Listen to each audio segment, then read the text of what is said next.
Hey everyone, my name is James, he, him, and this is my healthcare horror story.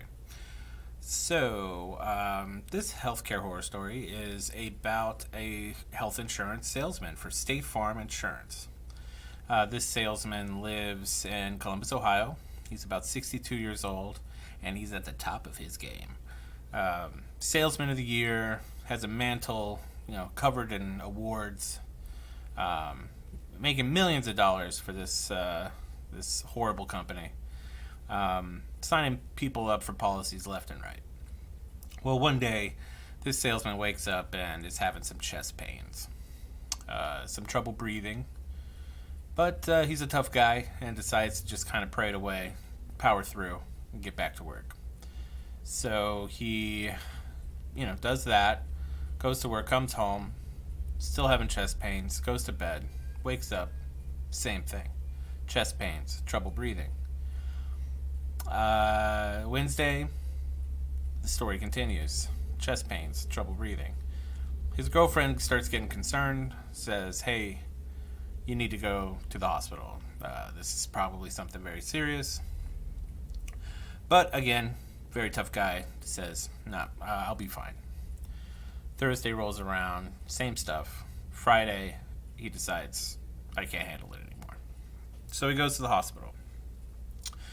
Now, the craziest part about this story is the fact that while he was Salesman of the Year for State Farm Health Insurance, selling healthcare coverage to people, he did not have his own healthcare plan. See, apparently at State Farm, if you're a full-time employee, that's just a fringe benefit that they can't afford to give to their salespeople.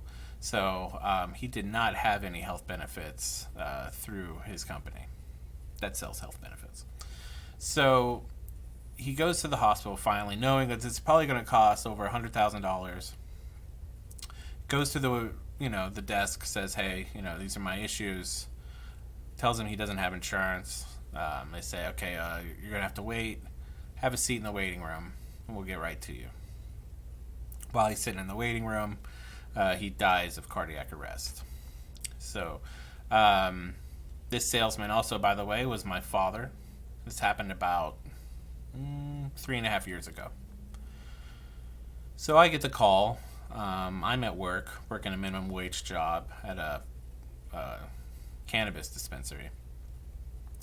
And I get a call from his girlfriend, hysterical, saying, James, you need to come up here as soon as you can. Your dad just passed away, and you're his next of kin, so you have to handle all of his final arrangements because you didn't have a will. So I stop everything. I don't have the money to get up there. Luckily, my girlfriend steps up, pays to get us flights to Columbus, Ohio at the drop of a dime. She ends up getting me, herself, and my sister up to Columbus. That ended up costing about $1,700 just right off the bat.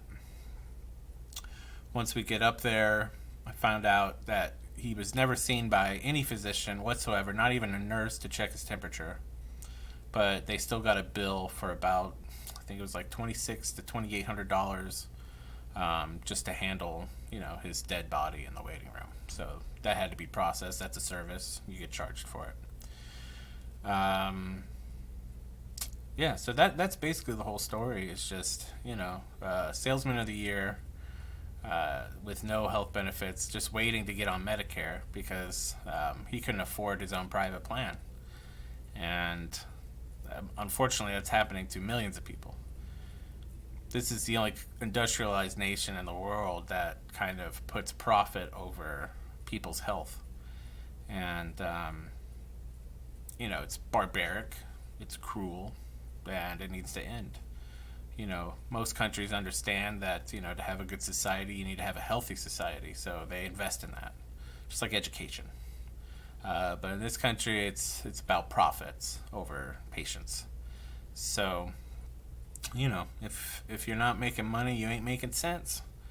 And that's pretty much what happens. So we got to change it. We got to go to a single payer healthcare system. That's the only thing that makes sense really to me. All the other nations are doing it. let's jump on board.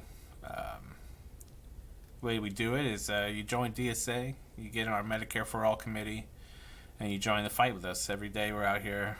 We meet once a month at least, sometimes once a week, and we're constantly working on ways to fix this crisis. So that's my story. Thanks for listening, and hope to see you out there in the fight.